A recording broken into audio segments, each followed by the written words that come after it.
It's time for a good segment. The Ring of Honor Tag Team title, FTR defending. They brought Caprice Coleman in to be on color. You know what? It was so refreshing to hear somebody that I actually wanted to listen to that sounded like they wanted to be there. He was great, and I even enjoyed him more here than I did the last few times I heard him with Ian in Ring of Honor. And it's nothing against Ian, but maybe just the fact that he had that arena and that noise behind him. Because he's a guy that calls it like a sporting event. Yeah. I really liked it. He was great here. I hope Tony does more with him. He could certainly replace excrement next week and be just fine.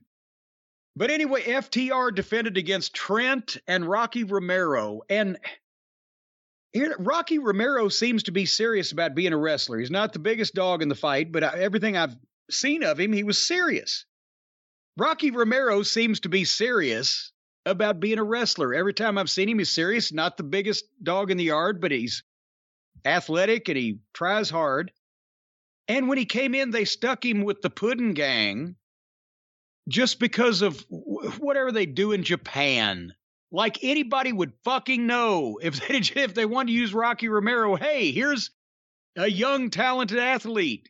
We're not going to put him with Chucklefuck and the rest of the goofballs so you don't think he's an idiot. We're going to let his talent speak for itself. But no, so he's partners with Trent, who always said his work was fine, but he's deader than 4 o'clock because he's been killed by his shit partner and his mother in her minivan. So they had a good tag team match here, but the thinking that anybody would be interested in Trent and Rocky Romero, that's, for reasons I just mentioned, that's sad. But they had a nice tag team match, serious and a good pace. And they got a couple sets of heat, got heat on Cash first, come back, went to the break, heat on Dax second. If I'd have seen Trent and Rocky before I saw Trent and Chucklefuck, I wouldn't have a problem. Well, if his mother and her minivan hadn't been involved, I wouldn't have a problem with Trent. But finally, it went back and forth, got just a bit busy, and then Rocky and Trent hit a false finish, and suddenly, here comes, I remember Jeff Cobb. We saw him once, about a year and a half ago on this program, but here comes down the aisle Jeff Cobb and Grado Khan. Is Grado Khan the Japanese cousin of Grado from the UK? Oh, I thought he was the Japanese cousin of Tony Khan. Well, it's another Khan, but Grado Khan.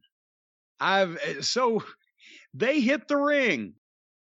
And I wrote, why? Who? What? It's a disqualification, ringing the bell. They attacked everybody, both teams.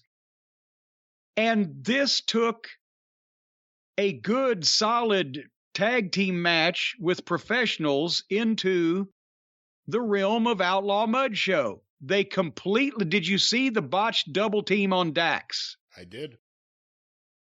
So old Jeff Cobb picks Dax up in a fireman's carry over his shoulder, and Grado hits the ropes and comes off like for a fucking RKO neck breaker, whatever, and fucking jumped up and grabbed Dax's head and then fell in a heap on the ground. And then once his partner hit the floor, that's when Jeff Cobb went with the rest of the move. And then they powerbombed Dax through a table. And then they set up another table outside on the floor. And Grado, who was wearing a white glove, and apparently we were told by Sockface that he uses the claw as his finish. God damn it. Did you see the Phantom Claw? We were in Lewiston, Maine, the Phantom Punch all over again. Brian, did you slow-mo it like I did when I couldn't believe my eyes the first time? I didn't, but I should have. Grado gets a phony claw on Trent. And he's not even like a Von Erich claw where they put some oomph into it, but he's just got his hand on the guy's face, and they both together walk up. He's got the guy's face in a fake claw, and Trent is like walking with him like he has no other choice. And they go to the fucking apron of the ring, and you could see the daylight between this guy's hand and Trent's head. And then Grado goes to choke claw slam Trent off the apron through the table and lost his grip. And Trent obviously and plainly and visibly just jumped up and off the apron and went with it anyway. So he took a phantom claw slam off the apron of the ring through the table. I feel so sorry for FTR. If they're not working with amateurs, they've got amateurs running in. They've got amateurs booking them. They've got amateurs in the ring against them. They've got amateurs doing angles in their matches afterwards. And God almighty, must be like a fucking heart surgeon going into a goddamn first aid class in 6th grade. So that was that. Did I miss anything? I don't think so. You liked it a little more than I did. I think the crowd being disinterested hurt it. And I think the fact that FTR was so over, they got a major pop coming out. And then maybe this said something about how many people pay attention to New Japan in that audience in Las Vegas. How many know Roppongi Vice? How many would be excited by Roppongi Vice? But it didn't seem like anyone thought they would win, and didn't seem like too many people cared about the match. And then the post-match angle, which... nice to see Jeff Cobb there and whoever his friend is. But that went on way too long, like everything does.